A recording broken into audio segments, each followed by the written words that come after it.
Merci Marie. Je crois que je suis le premier non scientifique ou ingénieur à intervenir, mais je suppose que c'est parce que on donne la parole un peu à la société civile.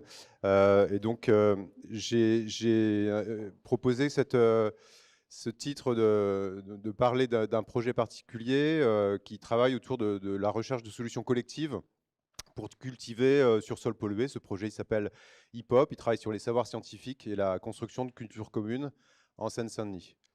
Donc, on parle d'hip-hop en Seine-Saint-Denis, c'est pas le hip-hop que vous connaissez, c'est hip-hop, hein, on est assez fort dans les acronymes pour les projets. Ingénierie pédologique au service de l'agriculture urbaine et participative.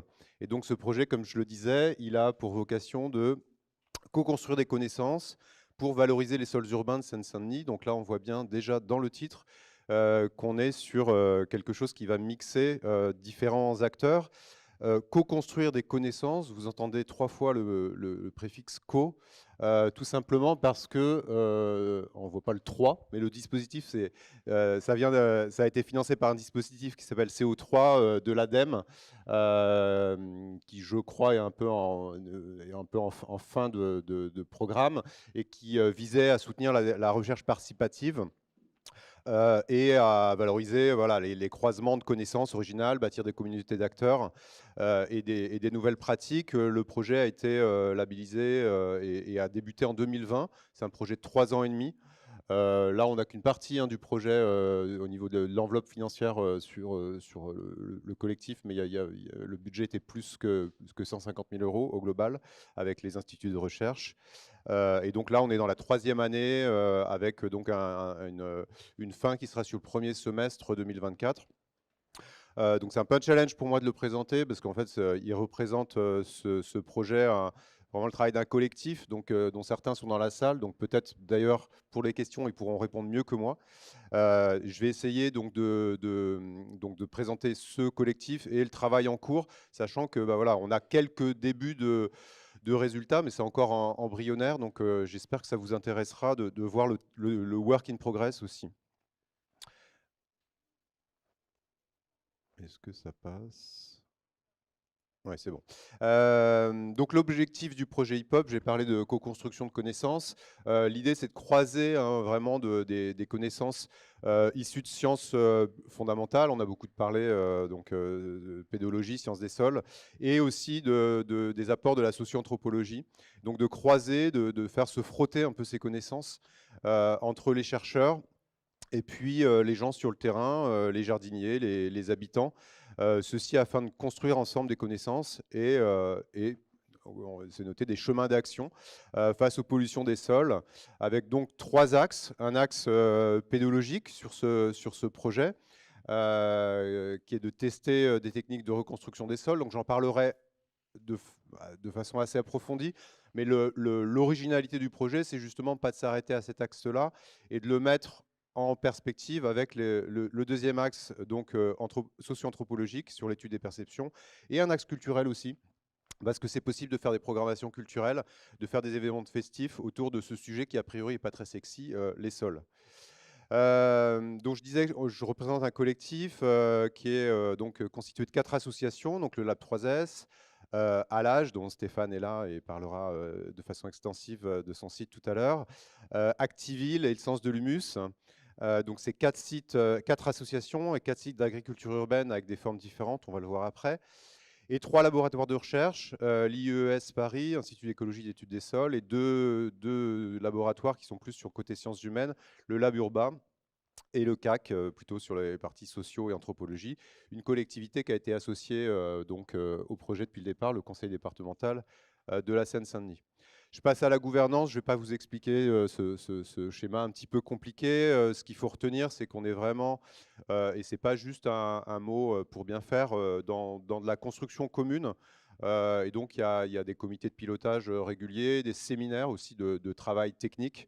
Les décisions se font vraiment de façon commune et l'évolution du projet entre les scientifiques, les coordinateurs que sont Lab 3 AC à l'âge et les différents agriculteurs urbains. Voilà. Une des originalités du projet aussi et de ce portage via le programme CO3 de l'ADEME, c'est qu'il y a un dispositif de tiers veilleur qui vise justement à vérifier et à aider sur ce processus de concertation, de co-construction. Le contexte territorial de la Seine-Saint-Denis, je passerai rapidement. On a beaucoup parlé des contextes, disons, urbains. Et je pense ils sont assez exacerbés sur la Seine-Saint-Denis. Présence d'activités polluantes, notamment industrielles, mais aussi, hein, c'est pas marqué ici, héritage aussi d'anciennes pratiques d'agriculture.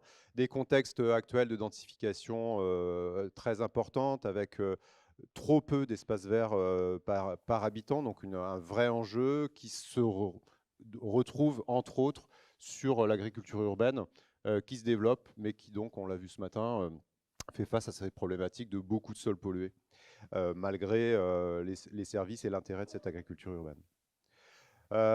Donc les 4 sites, j'en ai parlé tout à l'heure, ils ont révélé des présences d'ETM, hein, on a parlé de métaux lourds ce matin, c'est la même chose, éléments traces métalliques. Et donc on a ici la localisation des 4 sites, et ce qui est intéressant, c'est que il y a aussi différentes formes d'agriculture urbaine, hein, dans cette diversité des formes qui est chère à la FOP. On a Alage qui est un pôle d'activité écologique et citoyenne, aussi ferme florale, Activille plutôt jardins familiaux et pédagogiques. Nous, à Bondy, au Lab 3S, c'est plutôt un axe pédagogique et expérimental. Et au sens de l'humus, c'est plutôt un jardin solidaire, le jardin Pouplier. Donc, les analyses de sol préalables ont confirmé la présence relativement importante parfois d'éléments traces métalliques. Là, on a les radars. On voit que, comme on l'a dit aussi plus tôt, souvent le risque en plomb, hein, au moins sur Activille à Bobigny, à Bondy et aussi au sens de l'humus à Montreuil est présent sur ces 3 sites, avec après des particularités. Donc le site de Lilo qui est plutôt en dessous des risques, mais parce qu'il y avait eu une dépollution. Et puis un risque mercure poussé assez fort sur le site du sens de l'humus, qui est une problématique assez importante sur les murs à pêche. Certains d'entre vous le connaissent peut-être déjà. Alors, je commence par le volet pédologique. Il souhaite répondre à une question. Est-ce que les technosols peuvent être une solution pour l'agriculture urbaine sur des sols pollués? Les technosols, c'est donc des sols reconstitués. Là, on a finalement l'ancien monde qui croise le nouveau monde, et la question des technosols, c'est est-ce qu'on peut changer de paradigme à l'heure où on souhaite, ou en tout cas des lois ont été votées en faveur de zéro artificialisation nette. Donc à gauche, on a l'ancien monde avec les déblais des chantiers, notamment du Grand Paris, qui sont exportés dans le monde rural.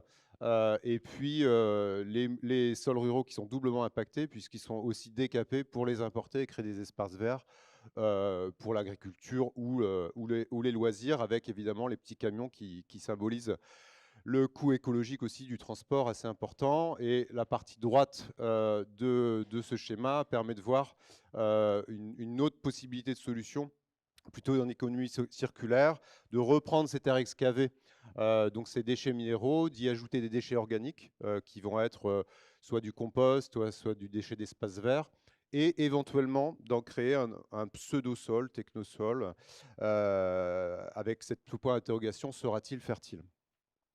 Et pourra-t-il évidemment empêcher ou réduire la pollution? Donc là, la question, les technosols, ils sont beaucoup étudiés. La question qui se pose, est-ce que ces technosols sont véritablement un nouvel horizon, notamment pour l'aménagement en agriculture urbaine?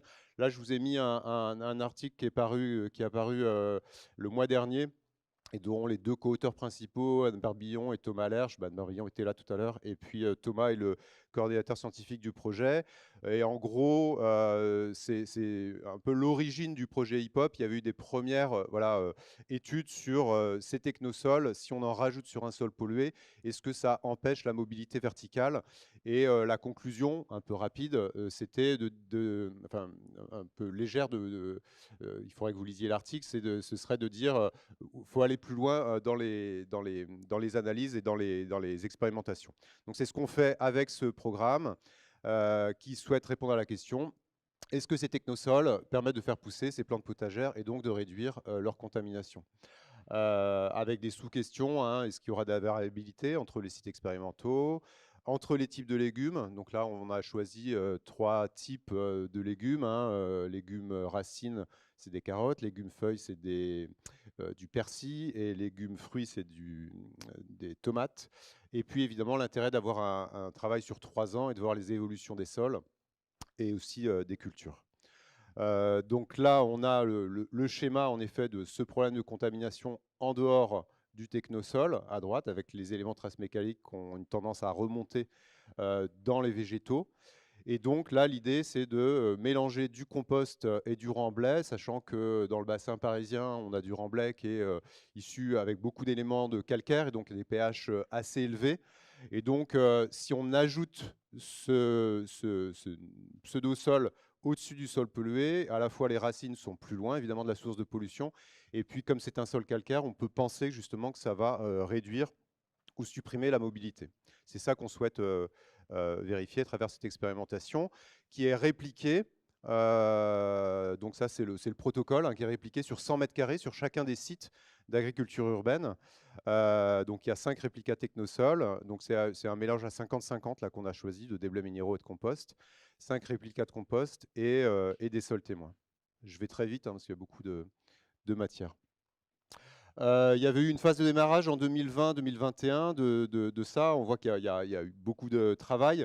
Ce qui peut être intéressant là-dessus, sur cette phase-là, c'est de parler du fait qu'il y avait une étude préalable de la variabilité des sols. On a parlé un peu tout à l'heure des questions justement de variabilité. Là, on voit le scientifique Henri Robin d'Iguerdé en pleine mesure sur sa chaise longue. L'idée était de voir, de faire des profils de sol à la fois sur la surface et en profondeur, et d'essayer de déterminer quelle serait la zone où il y a le moins de variabilité, et donc du coup, soit d'empêcher les biais de recherche derrière, soit déjà de connaître l'état du terrain et d'en prendre compte dans les analyses qu'on pourra faire. Donc ça, c'était, je pense, un élément important à faire. Et on voit la mise en place voilà, des expérimentations, avec tout à droite un petit pistolet qui est intéressant. C'est un pistolet à fluorescence. Je n'ai pas tous les détails techniques, mais en tout cas, je sais que ça fonctionne pas mal. Ça a été calibré, et l'intérêt, c'est de pouvoir déterminer des métaux lourds dans les végétaux directement sur les sols, sans passer par le laboratoire. Donc ça permet d'avoir des indications, et les retours des chercheurs, c'est que ça marche plutôt bien. Évidemment, ça n'empêche pas qu'il faut ensuite passer par des phases sans doute plus pointues en passant par le laboratoire, mais ça donne des indications. Est-ce qu'il y en a, est-ce qu'il n'y en a pas, est-ce que ça dépasse déjà les seuils?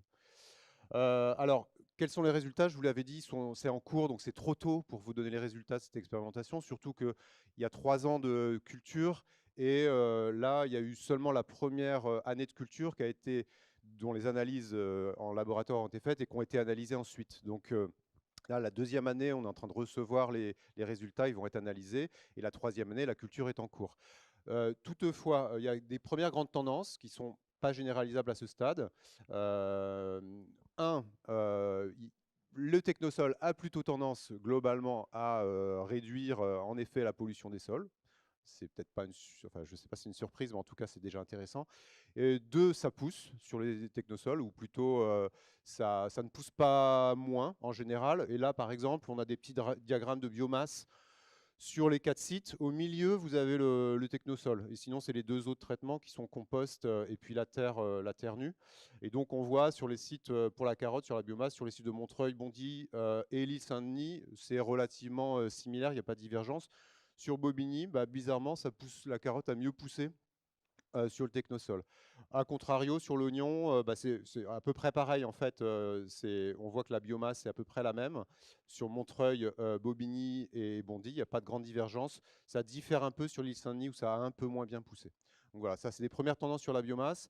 Et je ne me hasarderai pas à vous commenter le tableau en haut à droite, mais c'était juste pour illustrer voilà, le type de tableau récap sur lequel les analyses sont en cours, qui en fait sont à la fois sur chacun des légumes, en fonction des traitements, en fonction des sites et en fonction du mix traitement-site. Les premières analyses montrent qu'il y a des très grandes variations, il y a un très grand effet site aussi, mais c'est beaucoup trop tôt pour aller plus loin et donner plus d'indications. Voilà. Euh, alors, je vous l'avais dit, au-delà du volet pédagogique, il y a un volet socio-anthropologique qui est extrêmement intéressant, qui a été fait notamment en encadrant deux promotions de l'école d'urbanisme de Paris, et avec des méthodes voilà, de participantes, entretien socio-anthropologie, qui visent à travailler sur les usages et les pratiques, notamment des jardiniers, et répondre aux questions de recherche. Quelles sont les relations au sol des acteurs de l'agriculture urbaine? Quel est l'impact de la pollution sur les usages? Et la question des savoirs, les savoirs scientifiques et techniques, de quoi ils ont besoin, comment ces savoirs se forment et aussi ils circulent. Alors, des premiers travaux qui ont été engagés sur ce volet socio-anthropologique, il y a eu notamment un travail sur la friche industrielle qu'occupe Allage à Lillo, avec des choses assez intéressantes. Donc, c'est un travail d'un groupe d'étudiants de l'école d'urbanisme de Paris. On voit ici, il y avait un travail assez intéressant sur une schématisation de l'évolution temporelle des sols à partir d'une vision de l'espace entre 1919 et 2022. Donc il y a des méthodologies intéressantes qui, je pense, peuvent être répliquées sur d'autres sites qui ont été développés là. Et à la fin, il y avait aussi des propositions, des tentatives d'interprétation de paysages et du rapport sol-paysage. Voilà, avec des tentatives de montrer voilà, différents types de paysages, paysages habités, paysages politiques, paysages esthétiques, et donc voir le rapport au sol.